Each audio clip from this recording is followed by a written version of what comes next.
All right, everyone, and welcome to another and special edition because it's a massive win for the Toon Under podcast right here from the deep part of the Southern Hemisphere, coming at you from Australia.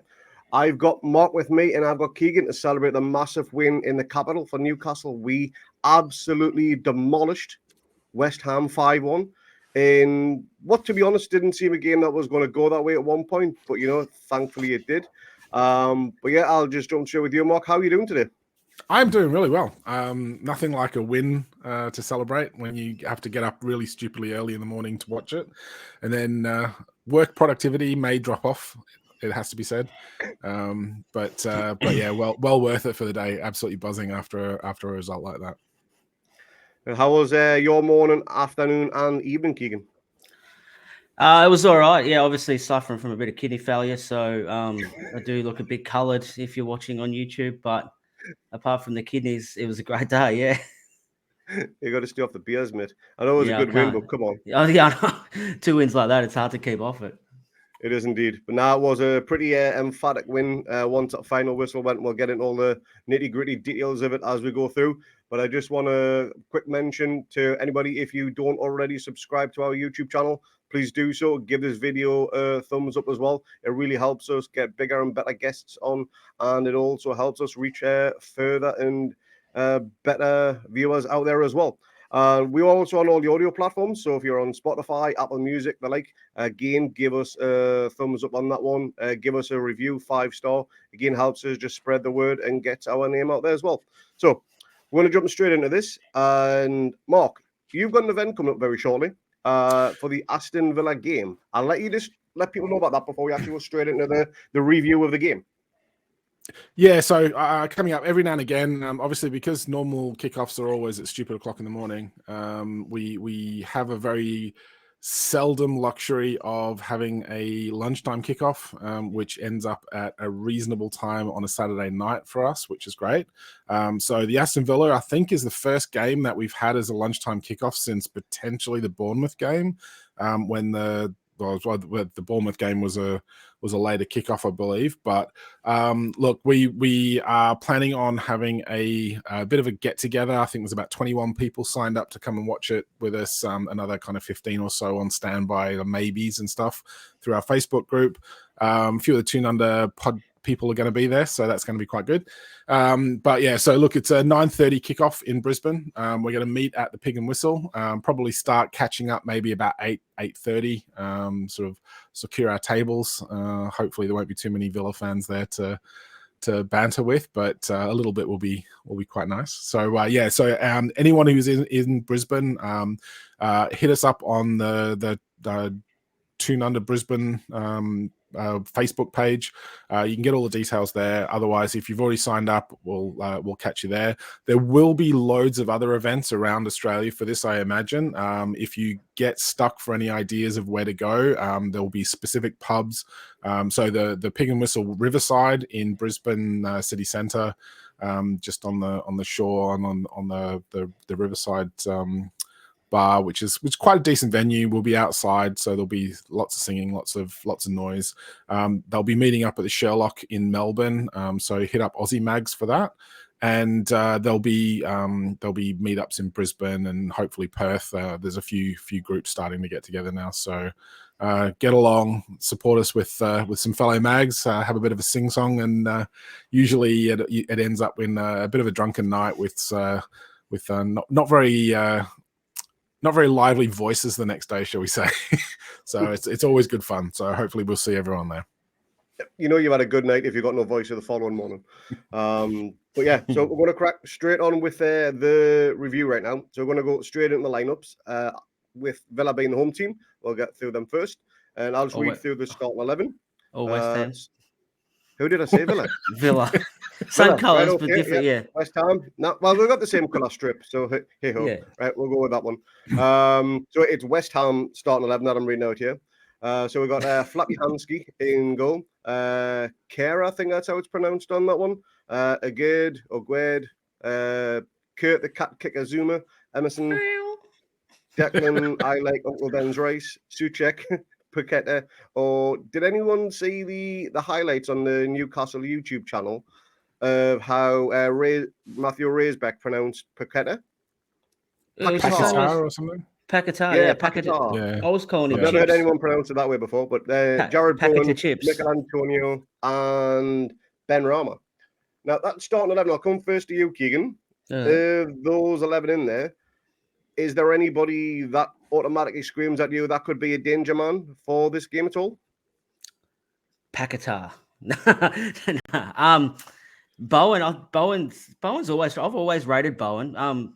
Probably maybe because we were linked with him, and I think we were right in for him, but decided not to spend the money for some strange reason. I don't know why, but yeah. So I don't know why I've always followed him, thinking what might have been if he played for us, and he has been playing okay this season. He actually played pretty good last year as well. So I know.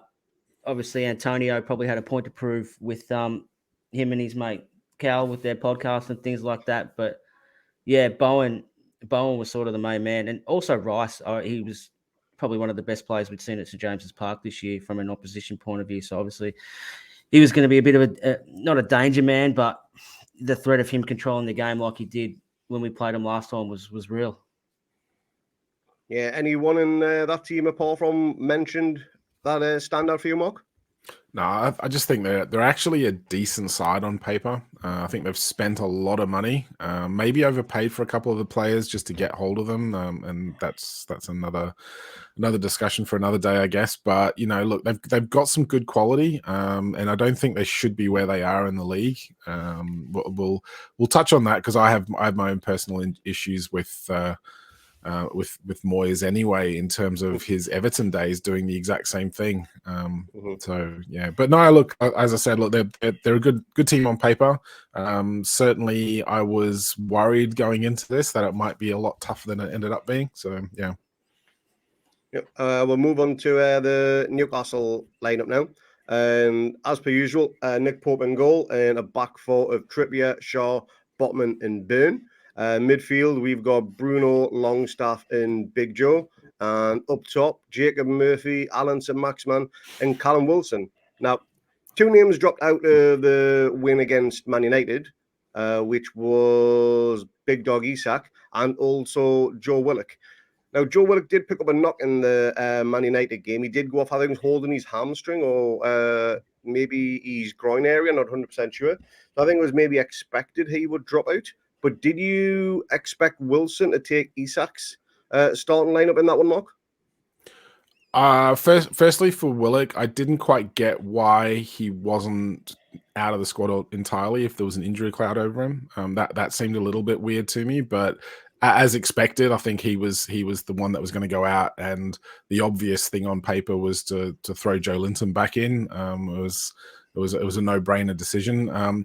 Yeah, look, I think given how Isak's played recently and how well he's done and how good the team seems to revolve around him, his entire game seems just ideally suited for the way we play.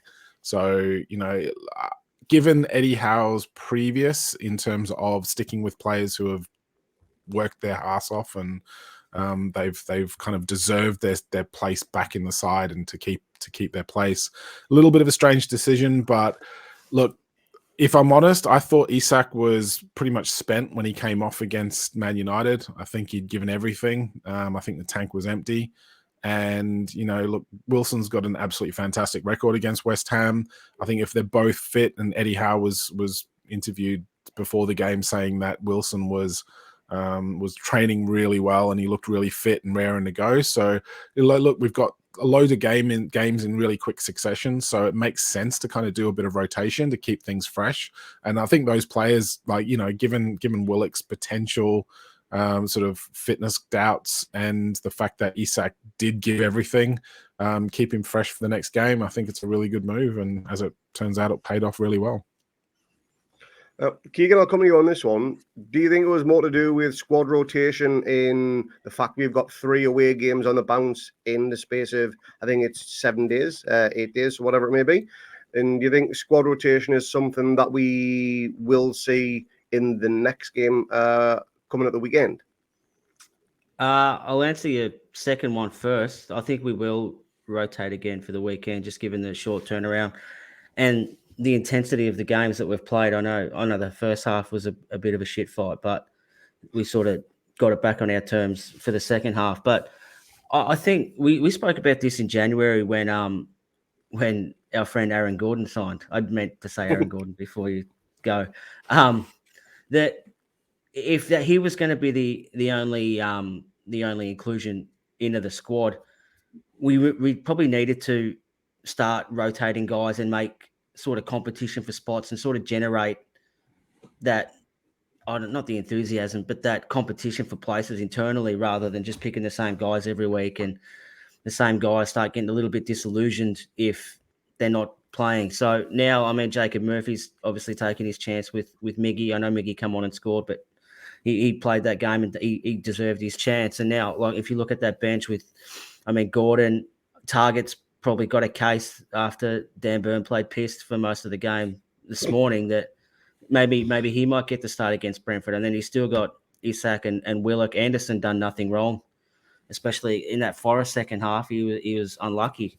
So there is that depth there, and it's all coming together, I think, at the right time of the year. Yeah, speaking of depth, I'm just going to run through the bench for again those that are listening on the audio. So we've got a Dubravka in goal, Lascelles, Gordon, Ritchie, Target, Isak, Manquillo, Willock, and Anderson. There's only really Miggy off that from being probably our strongest bench that we could field. Would you agree with that one, Mark? Yeah, for sure. I mean, it's nice looking at that. We've got players back fit, and we've actually got options on the bench like that can affect games and not feel like it. Well, we either have to maintain it and hope that players can finish the game off, or we've got to take a hit and maybe put a lesser player on the pitch. Everyone's fighting for positions at the moment. Everyone's fighting to be included in next season, I guess you would say. I mean, everyone knows that there's going to be some new additions, and so everyone's making sure that they're staking their claim to still be around for the next campaign, and it's producing some fantastic results. But what's really surprising me is how well everyone's taking that as well. So yeah, we've got some great options on that bench now that can really kind of really pushes forward, and this rotation that we've talked about is something that I think if we can manage that properly, then it's a huge boost for us. Yeah, absolutely. I mean, we've talked about squad depth a number of times on this podcast, and there's times when we'd look at the bench and we've got Matt Ritchie, Paul Dummett, anything, and well, there's just not much on there, and there's nobody on there that can really influence the game. But we'll get on to that as we go through this review for players that did influence the game when they did come on in the second half. But it's going to move that slide there. So the game kicked off for us at 5 a.m. here in Queensland, or pretty much on the entire East Coast now, as everybody's now on real Australian time, which I know Keegan's not a big fan of. Yeah, that would have been a 7. How's that coming for you now then, mate? Huh? No, I got daylight savings lag. It's like the same as jet lag, but like you just wake up an hour earlier than what you normally do, and you go to bed an hour later than what you normally do. So it has sort of stuffed me around a bit. It's like the 7 o'clock kickoff, it normally was a perfect, or 6 o'clock, perfect time. Like watch it all, then go to work. But I suppose now we get the 9:30 kickoffs back again. It's not as joyful as what it would be in Perth watching a 7:30 on a Saturday night, watching Newcastle kickoff. That'd be a dream. But yeah, it swings and roundabouts, doesn't it? It is, yeah. I mean, like I say, 5 o'clock kickoff. I don't know if either of you two went back to bed after that game. I know I didn't. I was up for about 4:30. Not a chance. Yeah, so it is now nearly approaching 9 p.m. here, and we've already been up for close to 15 hours or whatever it may be. So we're all a little bit exhausted. So I do apologize if there's any slip-ups on this one, but it was well worth it.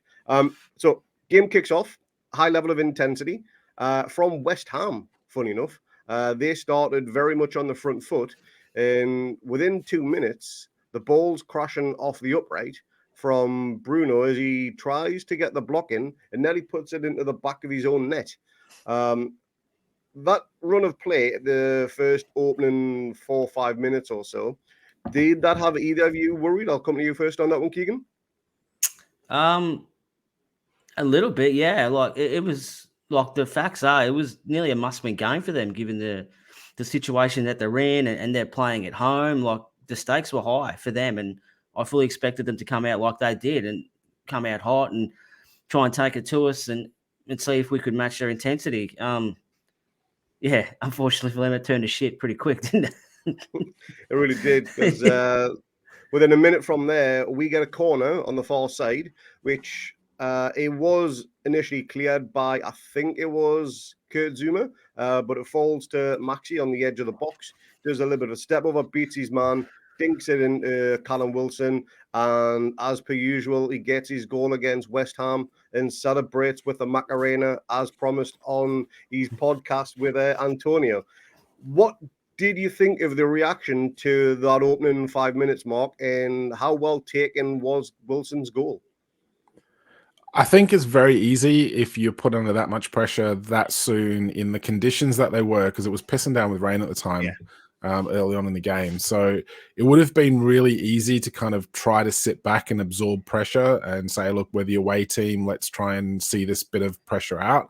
But they didn't. They went straight on the attack. They've pushed West Ham back into their own half, won a corner, and then, just like pressured all of the players to win the ball back. And, Maxi, as much as he's had critics, and I've been one of them of his recent performances, the last 2 games he's actually been really good, really good. And he was outstanding against West Ham.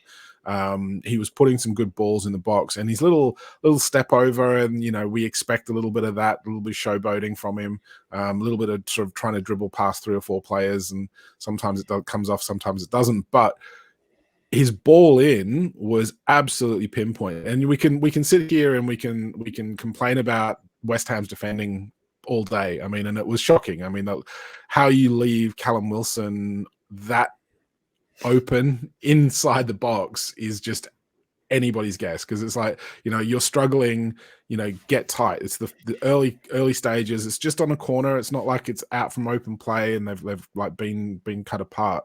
But you've got to be tighter to like the main forward who has an outstanding record against you. You've got to do better. But having said all that, Maxi couldn't have put the ball any better than where he did. It was like pinpoint accurate, straight onto Wilson's head. He didn't even have to do much with it. He just deflected it off into the corner.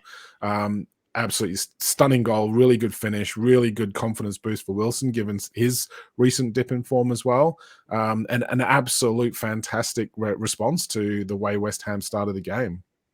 Yeah, absolutely. The conditions certainly weren't happening because, like I mentioned, it was absolutely bouncing down.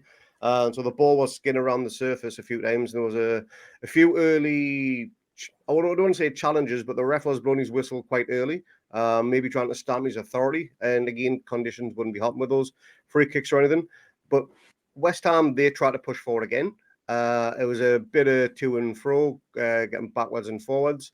And then on the 13th minute, the little bit of play from our backline falls back to Fabian Shaw, and he splits the West Ham team, the entire team, right down the middle with the best through ball I've probably seen all season, straight to Joe Linton. Joe Linton rounds the keeper, makes it 2-0, but then there's a VAR check. Your first thoughts on the onside, offside, Keegan? Did you think he was on or off? No, I thought he was off, 100% off. I think when you don't know, you sort of, the players' reactions, sometimes you sort of base your opinion on what they do. And Big Joe was, I think he thought he was off as well. He didn't celebrate. He sort of a quick glance over to the lino and, oh, yeah, fair enough. And then, as soon as the replay sort of got shown, I think we all went, hang on a sec, he's on here.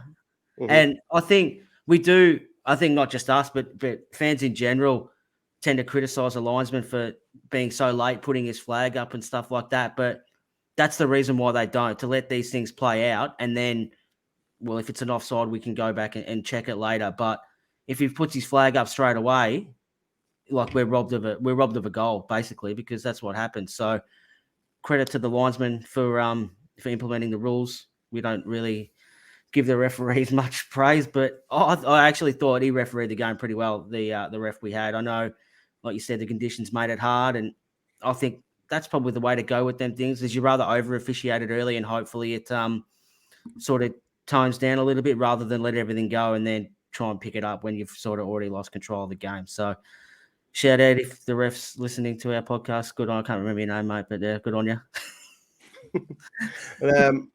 When that ball was fed through from Sharmark, were you thinking, please don't let it be anyone but Big Joe? Because obviously we know he nickname, I think you coined for him was Jigsaw Joe. Falls to Jigsaw pieces in the Joe box. falls to pieces in the You know, box. you think you'd want Wilson on the end of that any day of the week. But yeah, he took that goal with quite aplomb and he got his just rewards. Yeah, look, Joe Linton's always going to have this little scar in the back of my mind from when he managed to like kick the ball into his own head from inside the box, and I've still yet to figure out how you even managed to do that, let alone like the fact that he did it. So look, he's been outstanding for us since Howe took over, and his newfound role in midfield. So yeah, thank you, Kieran Clark again. But look, he's just like this beast in midfield, but he bombs forward enough and he's controlling the ball and he's got some pace about him, but he's still not the one that you want on the end of like through balls like that. And it's maybe he has found his touch, maybe he's found his confidence, and it'll take us a little while to adjust to the fact that he is capable of scoring these one-on-one chances. But you know, look, he took that absolutely brilliantly well. Rounded the keeper, slotted it in from a tight angle. Went by the time he got around the keeper. I think, given that he probably thought he was offside, I think it's even more impressive that he's managed to finish that properly, rather than just sort of like, you know, take the foot off the gas and, you know, this is going to get ruled out, so who cares, right? I admit it probably took till the second replay for me to actually think that it was onside. And then as soon as you see that player on the other side of the pitch and you just think, wow, yeah, okay, hang on. this actually could stand. I think everyone was worried about the one that was closest to him. Yeah, and they were trying to figure out, and then they put that far one back and he went, oh, no. But I want to bring this up. I actually want to bring this up. And this is something that I thought as soon as I saw that decision given in our favor, and I'm happy it was, because it is the right decision. But does anybody remember the goal in the cup final? And Man United had a player that was like basically should have been offside, and we were kind of like playing them on because the defender was too deep. You know, and you've kind of got this, you've always got this situation whereby like, if it's a defender that's too deep, suddenly, and it was like, you know, Longstaff the other week as well. We've had goals ruled out from the fact that, you know, an offensive player has been deemed to be offside, even though they're clearly miles away and not interfering with play. Yet a defender who is clearly unable to influence the game from that far away is still deemed to be playing someone onside. And I know this is like a for West Ham argument here to say, well, this is hard done by, but it always bugs the crap out of me that there's this two interpretations of the rule, depending on whether it's the team going forward or the team defending, as to who's playing who onside. And it just bugs me that there's this lack of consistency in the ruling these days on the offside rule. The other thing I want to point out about that as well is the player that was onside was maybe 10 feet away from the linesman as well. So the fact that the linesman still flagged for offside either tells me he was either well out of position, or Joe Linton's pace just totally caught the linesman off guard, and he had no idea where he was at any one point, because there's no way with the players that close to you should be missing that type of offside. In my opinion, he was too close. Family, maybe the player was too close to him and it was like affecting his judgment in terms of like who was there. Maybe he thought he was warming up on the sideline or something. maybe. Wouldn't surprise me, these Premier League refs and linesmen, because they've been shocking this season. There we go. Keegan's praised them. We've torn them back down. All right. You can't give them one freaking game, can you? You know, they'll never have a brilliant game. Never, ever. But that's 2-0 up. But for whatever reason, we just didn't seem comfortable. We sat back. We absorbed a lot of pressure. West Ham came at us. Didn't really generate or create many chances, but they were getting some daft little free kicks in and around the box. One chance which fell to Paquetá on the edge of the box, which forced a good save from Nick Pope. He pushed it out wide for a corner. And I think from that build-up play, it actually went out for a corner on the other side, in which Bowen hangs it to the back post, just out of Pope's reach, and it's Kurt the cat kicker again, who pretty much bullet headers, a free header as well, into the back of the net. And we're all thinking, shit, game on now. Why didn't we put these to the sword? Your thoughts on that goal, Keegan, and where was our defence in the build-up to that as well? Yeah, even before that, like it was a really weird game because we seemed to just keep turning the ball over sort of in our half. But every time we got into their half, we looked like we were going to score. So it was a real, and I think, I think you said earlier, like the conditions definitely would have played a part in the scrappiness and trying to keep control of the ball and things like that. But yeah, it was really weird. We either looked like we were going to score or we looked like we were going to get scored against, and there wasn't much sort of in between. But with the goal, Botman just lost. He lost Zuma on the run. He got blocked once Zuma started the run. He got blocked by, I can't remember what West Ham bloke it was, and then he couldn't catch up. But it was a great ball in. Like, you got to give credit to that for a great corner, and it was a good header. Like, he powered it. I don't know about you guys. Like, even this is going to sound stupid, but I love it when a header hits the back of the net. Like, I don't know what it is. Like, Wilson's hit the back of the net, and it just looked great. His one hit the sort of the floor and then hit the net. Not so good. Still scored, like still get the same result. But personally, I just visually they look so much better when the header hits the back of the net. Like it just on the full, it looks good. But yeah, I was worried. I was definitely worried because we weren't settled. Eddie Pope went down for a tactical injury like he does when shit needs to get done. And I think Eddie threw the kitchen sink at him. I've never seen him like that on the touchline with the players. So it's good he's got that piece of shit in him. Like everyone thinks he's a real nice guy and get along with, but it's good to see that when he needs to crack the whip, he'll crack the whip. I reckon Mad Dog might have just sort of went, I think this was my area. Well, you're getting in my sort of sweet spot for, but good on him. Like they couldn't wait till half time. They needed to be told then and there, like get your shit together. So I'm glad. See, I think that's why Eddie Howe gets more reaction because he is so calm and controlled and mediated in his response all the time. So when he does fly off like he did then, like the players are going, oh shit, okay, yeah, we've definitely crossed the line here because it's so out of character for him. So that if you get someone like Tuchel who was like constantly screaming and bawling on the line, and you think, well. It's just him having another tantrum. It loses its impact, doesn't it? It loses its impact, yeah. So, Eddie's got that going for him at the moment where he is so calm normally and he's so controlled and very deliberate with what he says and how he says it. But when he loses his shit like that, the players have got to sit up and realize, like, we need to get our crap we need to get it all together here and really sort of push on because, otherwise we're in for it when we get in the dressing room. Yeah, I reckon the really good ones have got about 2 or 3 in them a year. Yeah. And they just got to pick and choose when they pull the trigger on them. And I think last night was a time because the game was clearly not going the way that we wanted it to go.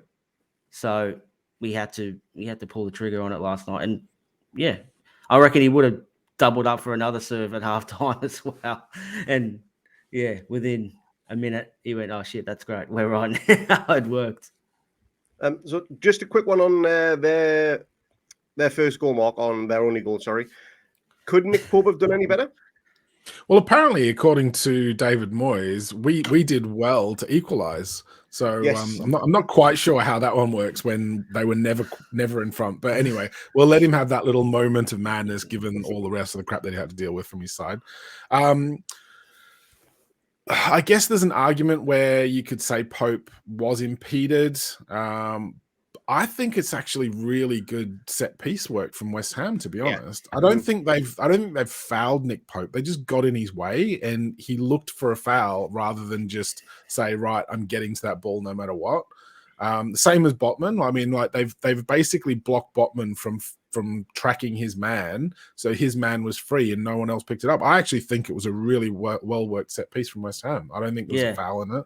I think you get picky and you think, oh, hang on, Pope thinks he's fouled. That shouldn't be called. But there was nothing in it. I think it was just really, really good play from West Ham. I could actually see Mad Dog taking some notes on that because it worked a treat. And I can't remember who it was, but if you watch the replay on one of them, whoever Trippier's marking actually goes forward and brings Trippier with him and opens up that sort of big pocket for Zuma to go into. Like it was a great play. It was a great set play.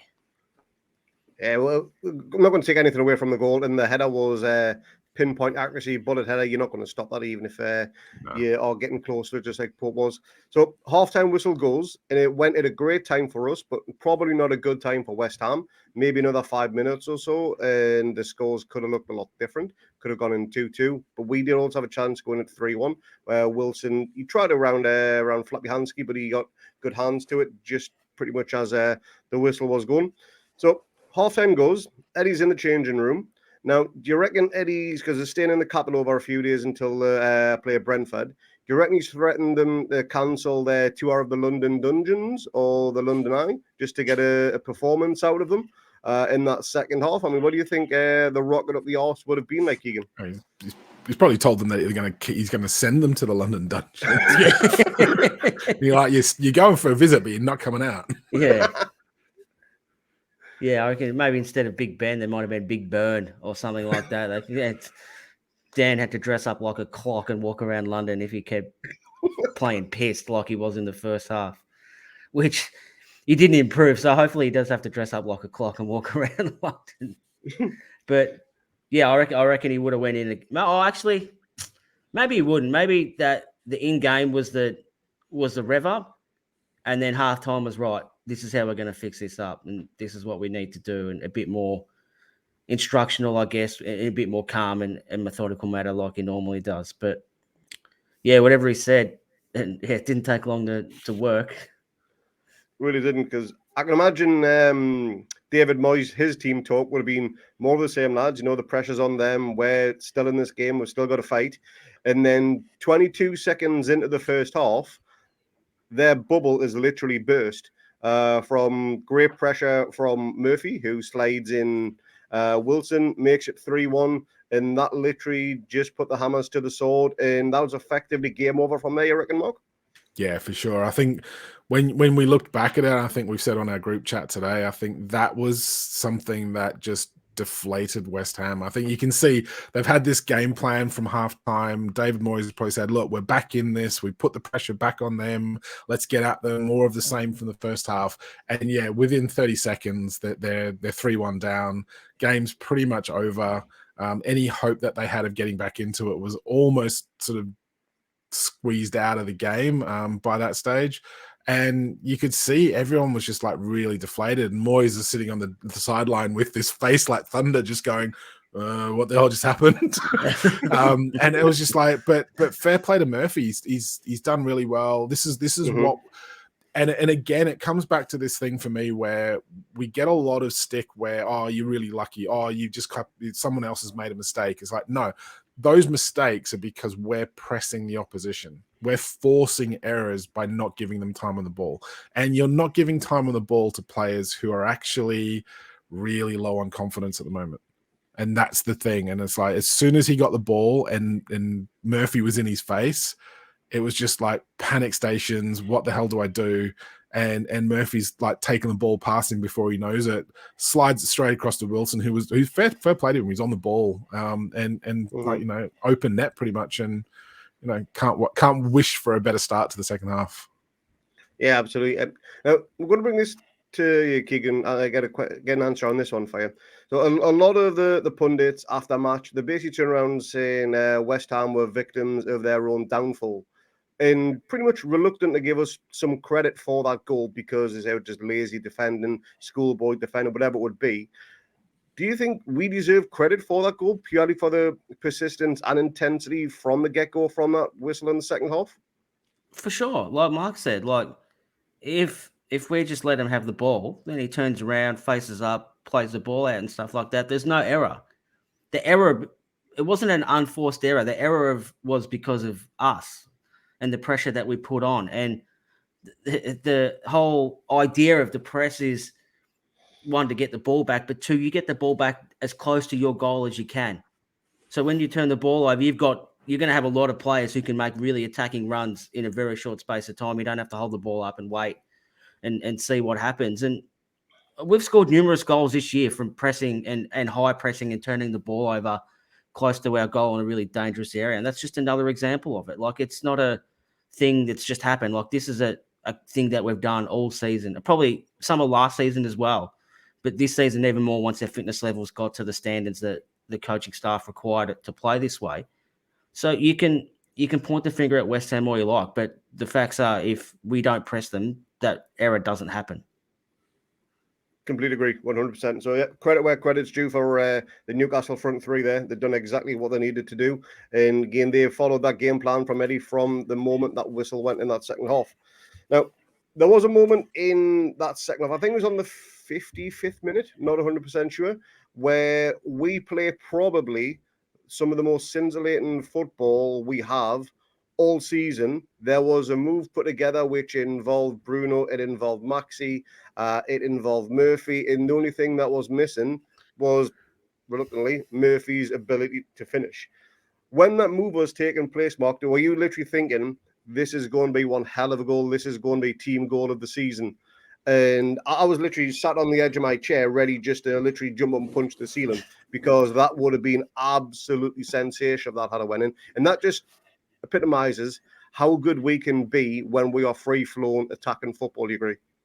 Yeah, look, I think that was the antithesis of this perceived time-wasting sort of bullshit that we're having to deal with at the moment, where, you know, we actually play really good football. And I think a lot of the pundits and a lot of the other fans of other teams as well. And I even saw some Sunderland fans today on their forum that were saying, it's like, you know what, we've got to take our hat off to this. They're actually a really good team. They're playing some good football. And I think it's starting to dawn on people that, you know, we're actually playing some really good stuff. We're defending really well. We're starting to get shit together going forward. And that move was a prime example. They literally tore West Ham apart. The passing was sublime, and all it needed was Murphy just to kind of like put his laces through it. Now, I mean, we talked about this on the chat this morning. I thought he took it well. I thought he actually, I mean, it was heading in, and I thought the keeper's pulled off a good save. You look back on it, and I think you were right, Craig, where his body language and the way he was positioned kind of indicated where he was going to kick it, and the keepers made that reactionary save because of that. Where, yeah, if he just literally leathered the ball past the keeper before he knows what's happened, and the move, literally the only thing that was missing was a finish. Otherwise, it would have been sensational, possibly goal of the season. And Miggy's got most of that tied up already. Well, that certainly would have been a team goal of the season, 100%. No doubt about that. Your thoughts on that passage of play and the build-up to that one, Keegan? Oh, I reckon it was really weird watching it. Like, when that cross, I think it was Longstaff who played the first crossfield ball, that big long diagonal one. And then you sort of go, hang on a minute. We've got it's like a 3-on-1 here. How does this? Like, it kind of didn't look real at the start. And then it sort of evolved. And you're like, oh, shit, we're going to score here. And then, unfortunately, like we spoke about, probably the last bloke you wanted to fall to was Big Joe in that goal he scored. Well, he's probably the second last bloke you wanted to fall to. I reckon Murphy's the last bloke you wanted to fall to. But credit for him to get in the position. He's just finishing's not his go. Yeah. But at least he didn't hit the post. Yeah. If there's anyone who can just tidy that bit up, it's our Eddie, because he's fixed everything for everyone else.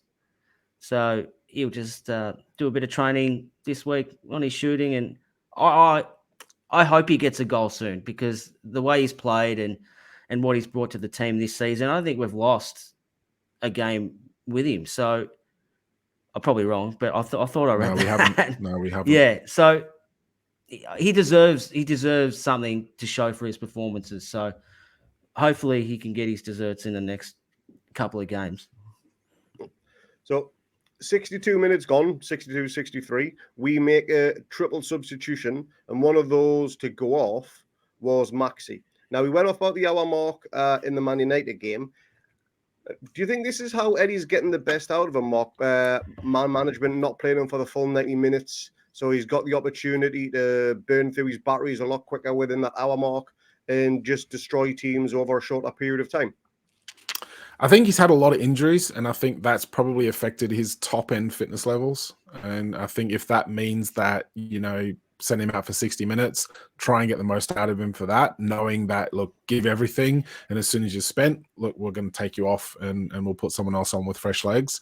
I think it's actually really good man management. I think he's getting game time while still making sure that you're not kind of like running him on empty, which I think he has been in recent games, apart from the last couple. I think he's starting to get his fitness levels up, but he's also got a lot of competition in that space at the moment for the left wing, and it's one of those things where as long as he's getting some game time, I think he'll be happy. I don't think he'll be happy sitting on the bench. But if he can give those sorts of performances, whether he starts, whether he comes on for someone else, if all you need out of them is 60 minutes and you're rotating the squad, that's a perfect thing if they're happy to do that and give everything they can going into next season if we do manage to secure European football. So we've got all those extra games that we're going to have to do squad rotation with. Yeah, absolutely. So Maxi went off for Willock, Wilson went off for Isak, and Murphy went off for your friend Aaron Gordon, Keegan. And now Big Dog comes on, bit of a quiet opening touch. I think he was playing a solo striker for quite a bit as West Ham tried to apply the pressure, although they didn't really get past the midfield. Bruno was playing everything in there. He was pulling the strings left, right, and centre with a lovely little pirouette around his best mate Paquetá. And that to me was one of the moments of the game when he left him flat on his arse. I thought it was fantastic. And look, Murphy went off. Do you think Murphy's injured, or do you reckon he was just absolutely running to the ground? Because he did look like he was struggling towards the end.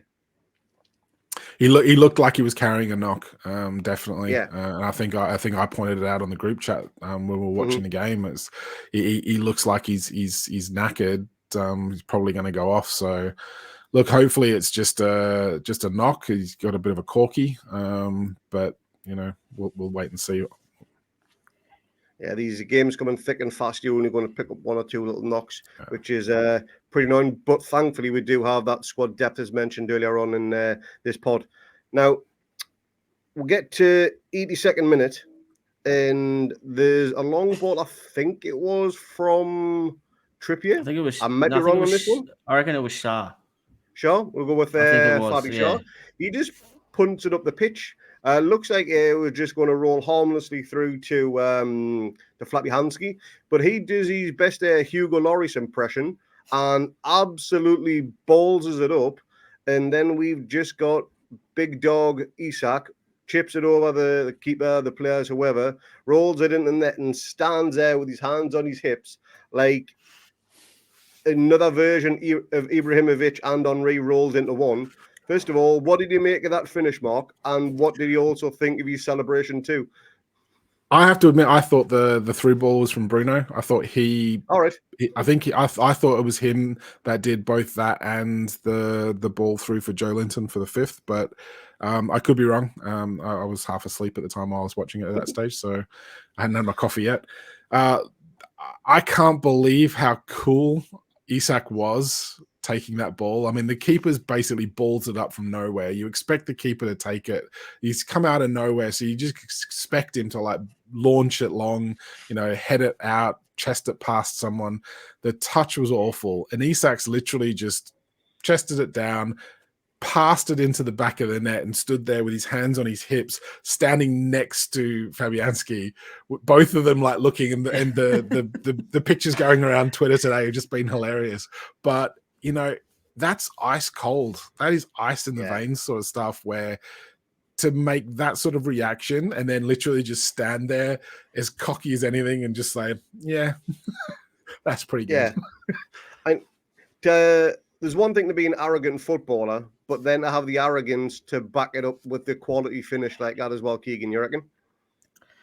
Yeah, I wouldn't say Isak's an arrogant footballer at all. No. This guy's he's a young kid who's 23. Like, the reality is he's 23 years old and nothing seems to faze him when he's on the pitch. Like, he's amazing. And I said this the other day in our group chat as well, that we should be thanking Hugo Ekitike every day of the week for turning us down so we can go and get Isak, because, man, he's a player. And I know, like, he was doing a bit of dog work when he first came on, playing up top by himself, just while we sort of managed that part of the game and just tried to take the sting out of it. But you know, when his opportunity comes, more than likely he's going to put it in. And it was a hand delivered gift. Probably not. No, it wasn't through his hands though. That was the only problem. It was a quad delivered gift straight to him, right in front of him. But the composure, just a chest volley straight away, and then that photo. It's probably the photo of the year. Like they're just both looking at it, like looking with their hands on their hips, like he's going. Isak's probably thinking, "What have you done?" And the goalkeeper's, "What have I done? Shit, what have I done here?" And then our the computer boffins in our group chat, they're superimposing of it in the Greg shop and things like that. If you haven't seen it, jump onto our Twitter and have a look at the special cameos that I think Lee might have done it this afternoon. It's hilarious. So jump onto our socials and have a look at that because it's a ripper. Yeah, it was a cracking finish. When I mentioned arrogance before, I do like to think that all strikers have got a little bit of arrogance about them. I think they just have to be. Don't mean arrogance isn't necessarily a bad way. I just think he just oozes class. It's confidence more than it. Yeah. Yeah. But he like I say, he just oozes it. And like I say, he's got ice running through his veins, as you said, Mark. He's going to be one hell of a player. And as Jamie Redknapp said, and to be honest, I wouldn't really take Jamie Redknapp's words as gospel, but he's absolutely bang on when he says we've got a world-class player already in Big Dog. He's like I say, he's only 23, nowhere near his prime yet. So bring on the day when he does hit that because defenders are going to be running shit scared from him. And minutes per goal, he's only behind Haaland at the moment, which is pretty impressive given how many games he's missed. Absolutely, I was just about to bring on that. Yeah, that brings it to 4-1. That scoreline, would you say that flattered us, Keegan, at that point, or was it justified? Nah, it was justified. Like we smashed them after half time. So I think 2-1 might have. Oh no, probably 2-1 was maybe just fair in the first half, but man, they didn't fire a shot after half time. That goal just took the wind right out of their sails, and we deserved it. And most fans would agree that scoreline should have been on the weekend against Man United as well. Maybe not with the one, but we had numerous chances just as good as what we had in this game, and we didn't take them. But we take our chances, and this what happened. And we have been speaking probably the last, or maybe since the turn of the year, really, when our form hasn't been good, but the Boffins were saying that the numbers suggested we were still playing okay. We just weren't converting, and someone was going to cop it. Yeah, XG wankers was saying we're all good, and someone was going to cop it. And yeah, unfortunately for West Ham, they were the team that copped it. So if 4-1 was justifiable, what does 5-1 make that, Mark? Because that finish from Joe Linton on the 90th minute to wrap the game up, send the Geordie faithful into raptures once more. And I think they were still in the ground 30 minutes later. Someone was doing a live broadcast on West Ham TV, and it's pretty much all you could hear. So he even commented on it as well. It's just like, I can still hear the fans. It's like, look, I think Joe Linton had an outstanding game. I think the finish for his second, that fifth goal, I'm pretty sure that was a Bruno through ball for him. Picked him out perfectly. He's stumbled on it, and this is I'm gonna come back to this in a minute because I was thinking about all these points that people could probably raise for whether or not we deserved it. Like he's taken that ball, he's ran at defenders. Isak's coming up to give him some support, which I think dragged defenders back out the way so they couldn't close Joe Linton down completely. And he's just literally lashed it past the keeper. The keeper got a hand to it, but couldn't do much about it with the power on it. It's gone straight in the bottom corner, 5-1. Thanks for coming. And, that was just sort of party time on Tyneside and party time in the stadium for the fans that had traveled down. There were about 3,500 fans there. So midweek game, look, hats off to them for that, especially given the amount of away games that we're going to have in quick succession. But I was having a think about this after the game, thinking, you know what, people are going to complain that we've been handed goals off West Ham and they've made mistakes, and and you kind of look at it and trying to like temper these expectations that we have as Newcastle fans. if you look at it, look the last goal, Joe Linton kind of stumbles on the ball a little bit, and on another day that kind of ends up sort of bouncing off his ass and going off to a defender and they clear it. The Isak goal, the keeper clears that and doesn't get it, and we don't get that goal. Our offside goal doesn't get given. It keeps us offside. So you're kind of looking at all these goals that, look, we've definitely had a rub of luck in this game, and I think it's no more than we deserve. Don't get me wrong. I think we are long overdue a little bit of luck going our way for a change with some of these like borderline things that happen in the games. But when you start thinking about, like, oh, maybe it was a bit harsh on West Ham, you start looking at the other chances that we've had, and Bruno's curled a shot just wide. Murphy's hit it straight at the keeper. Maxi hit it straight right into the corner, and the keeper's pulled off a really good save from Maxi. Yeah.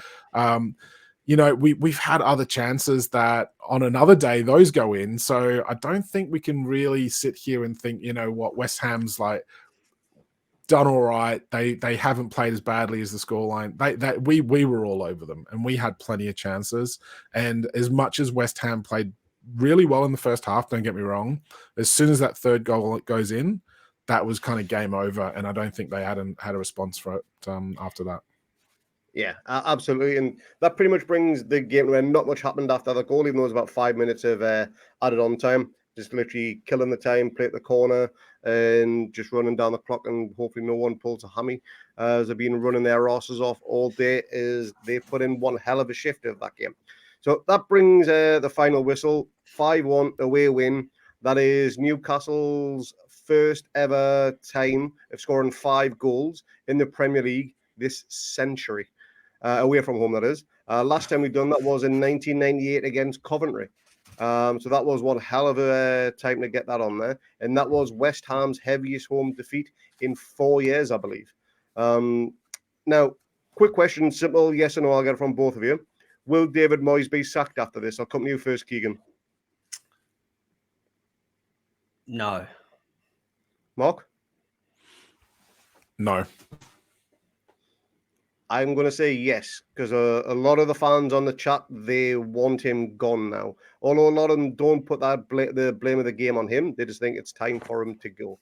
But yeah. I think his tactics, I think his substitutions were all over the shop. I don't know what he was trying. What he'd set out to do clearly wasn't working. And he's basically taken players off, brought players on, and made 0 changes to how the team were playing. So from that point of view, I think, yeah, there's question marks. I think he's got 9 lives at whatever club he goes to. I think we've seen it at West Ham now. We've seen it at Everton. We've seen it at Man United to a certain extent, where he seems to go on these horrendous runs and just survives way longer than he probably deserves to at times. Everton was a prime example, and I mentioned this right at the start, where he used to have this kind of like cycle at Everton where he would have this blinder of a season and they'd qualify for Europe, and then the next season they'd be fighting relegation and they'd be like, oh, we need to get rid of him. And he'd managed to survive through, and the next season he'd be absolutely great again.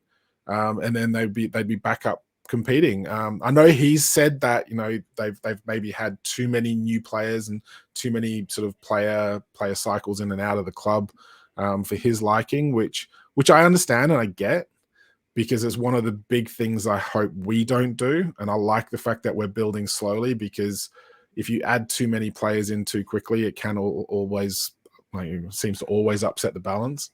But I just think Moyes lives a charmed life at times, even though, everything points to him being sacked. I just don't think he will. I stand to be corrected. So we will see probably in the next 24 hours, as I'd imagine that would be a rush decision. They're not going to sleep on that one over the weekend, I'd have thought.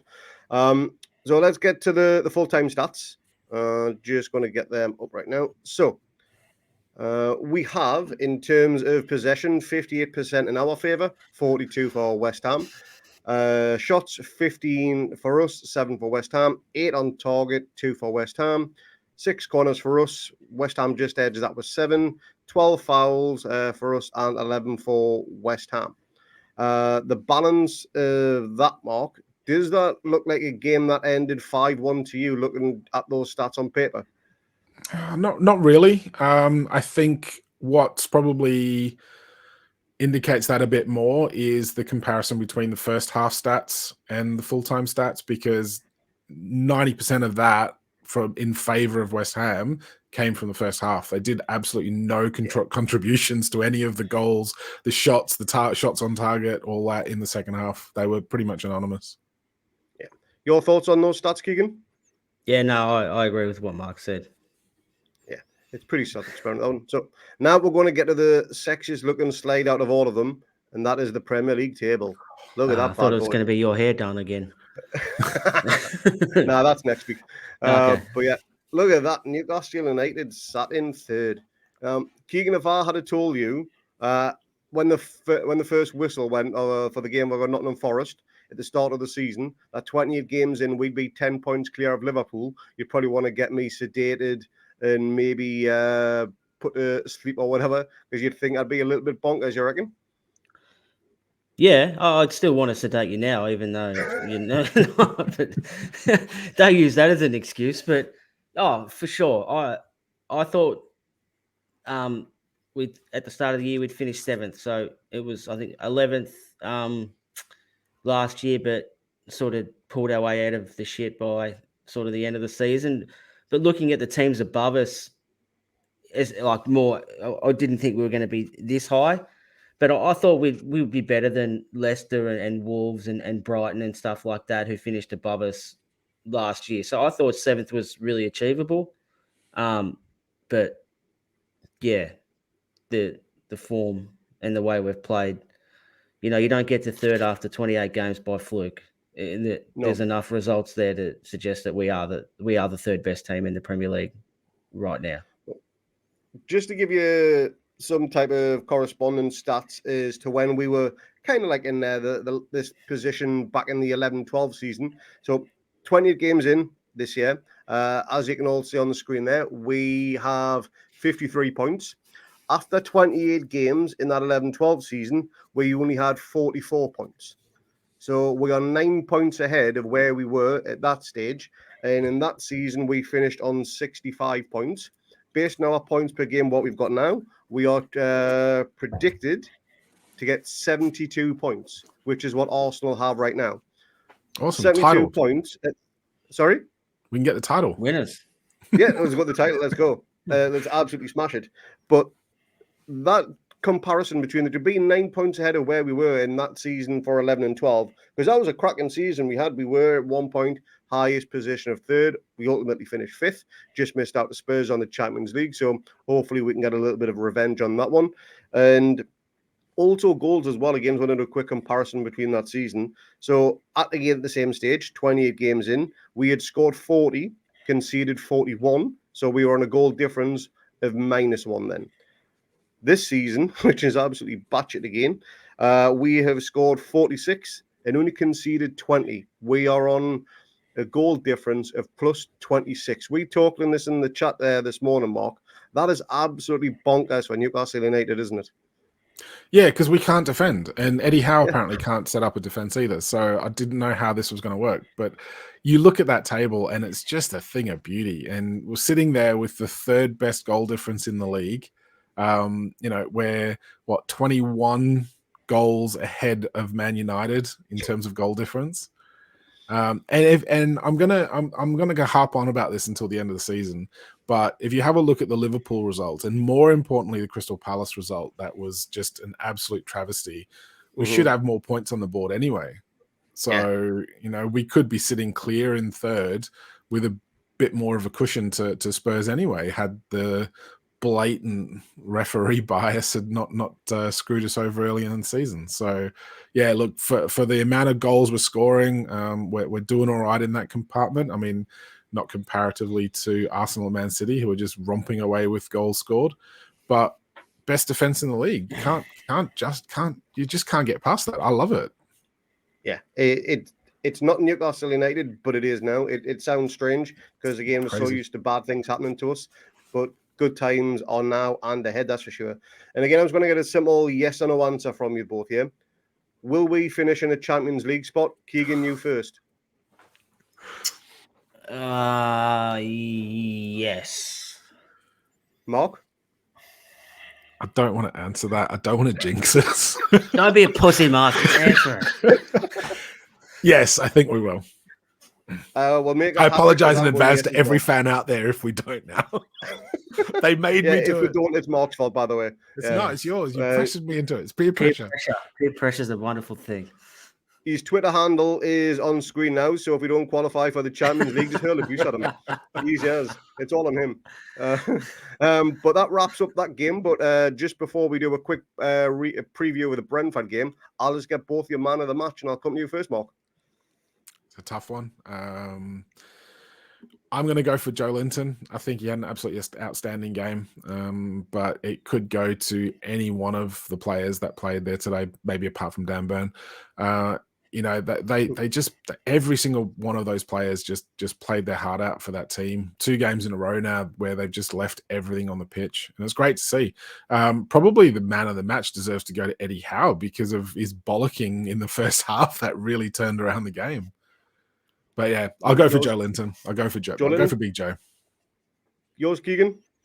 I thought it was pretty obvious. I thought Flappy Hansky was our best player, so I'll give him the 3 votes. But I actually thought Callum Wilson. Like, I know he only played just over an hour, but he was back to Callum Wilson that we all sort of know. His control and the way he was holding the ball up, bringing people into the game as well, tricking conditions like with ball skidding and all over the place and stuff like that, really hard to control. But I thought his game was outstanding, and he looks back to his best after that little recharge that he had in Qatar, I think they went, or Dubai, wherever they went.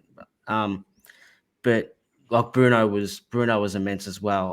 I know that there was sort of talk that the packet of chips was meant to be man marking him, but I reckon he sort of took offense to that, and I don't reckon he really wanted to. I think he might have thought, I'm better than him. Why do I have to mark him out of the game? And well, as a result, it sort of cost his team a lot, didn't he? Because Bruno was bloody unreal as well. Yeah, he was sensational in the midfield. Made Declan Rice look like an amateur. My man of the match, I'm going to go for Big Joe as well. I think his all-round game, bar maybe a stupid yellow card he got. Everything else was absolutely perfect. Standard. What he done. So it's not Joe Linton if he doesn't get a yellow card. That's the package, mate. That's what you get. It's his 12th yellow card of the season. We're all worried Anthony Gordon picks up too many. But, but yeah, that's 2 votes for Big Joe, and you went for Callum Wilson. So hopefully we can do the same type of performance back in the Capital on Saturday, where we face Brentford. Second away game out of the 3, because we have Villa next week. So yeah, Brentford away. They're having a pretty decent season, Mark. They are currently sat 7th in the table, I believe it is. Let me bring back, maybe 9th even. Let me just bring that back up. Yeah, that's sat 9th. Now, goals-wise, they've scored exactly the same amount as us, 46, but they've conceded nearly twice the amount at 38. And as much as we like to think we're the draw specialist of the league, they've actually drew more games as well, 13 as opposed to our 11. How do you see this game panning out, and where do you see the danger men for either sides?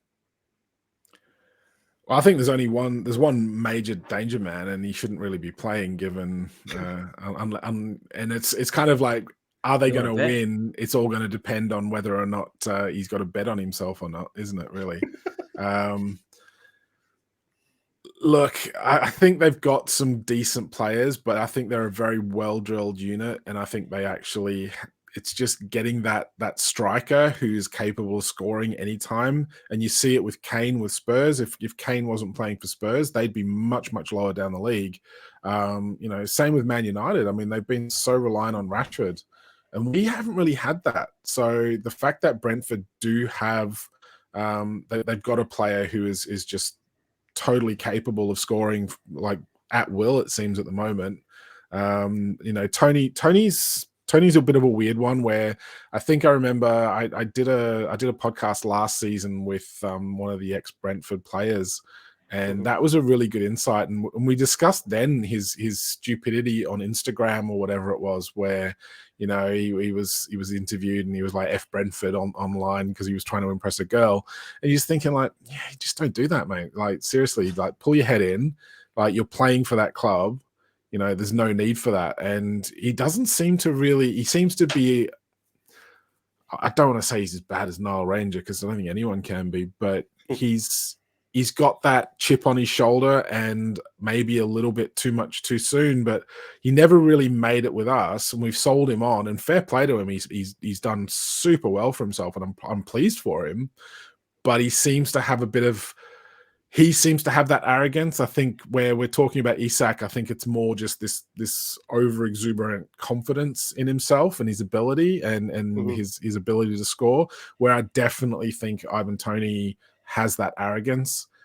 He's the main danger man for me. I think we need to be really careful with him. And your thoughts on that one, Keegan? Yeah, I agree. Yeah, I think if we can sort of keep him quiet, that'll go a long way to getting another 3 points and keeping us sort of where we are. And I will be letting everybody know that I am not making a stupid bet for this Brentford game. For anybody who watched the channel back in, I think it was October or just before the World Cup, I had a few too many of these, and I let everyone know that if we score 5 past Brentford, I would dye my hair like Bruno and Big Joe. Turned out to be the greatest hair dye in the history of hair dyes because I looked a spitting double of Bruno. It was more yellowy orange than the sun, to be honest. It was terrible. But yeah, I followed through my bet, and that will not be happening again, no matter how many beers I have this Easter weekend. So yeah, hopefully we can get a good win. We've certainly got the confidence behind us.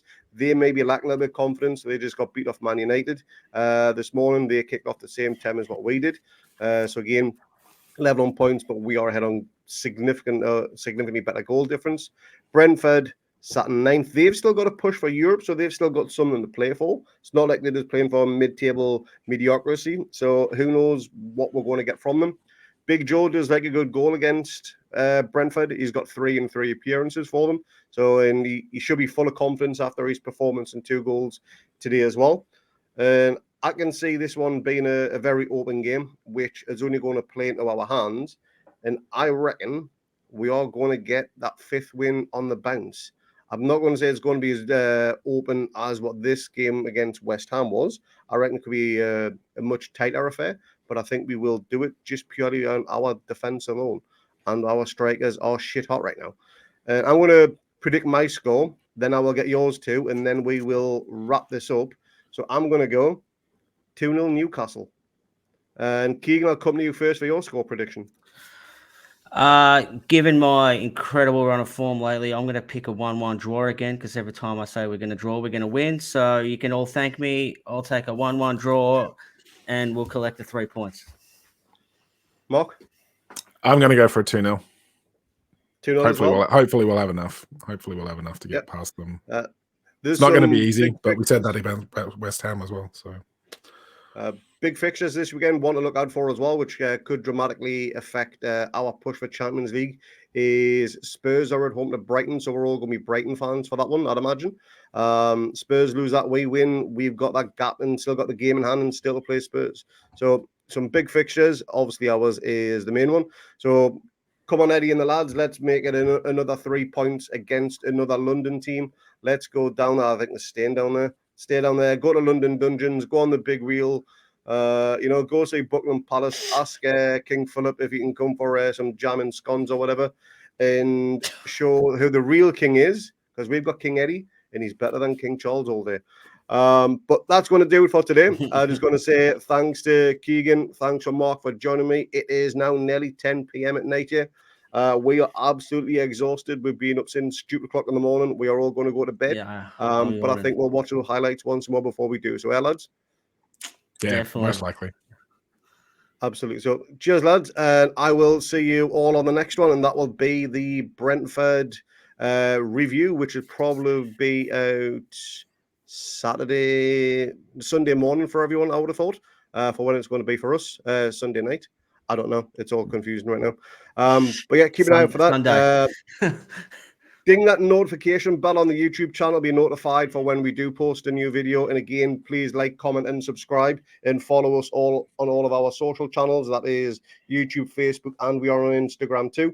And get all on them, and we will follow you back if you follow our personal ones, which you can see on Send screen us some too. love. Absolutely. But again, thanks lads for coming on. I will see you all in the next one. Have a good one. Take Good it easy, boys. lads. Happy Easter, everyone. Happy Easter. Cheers, lads. Bye.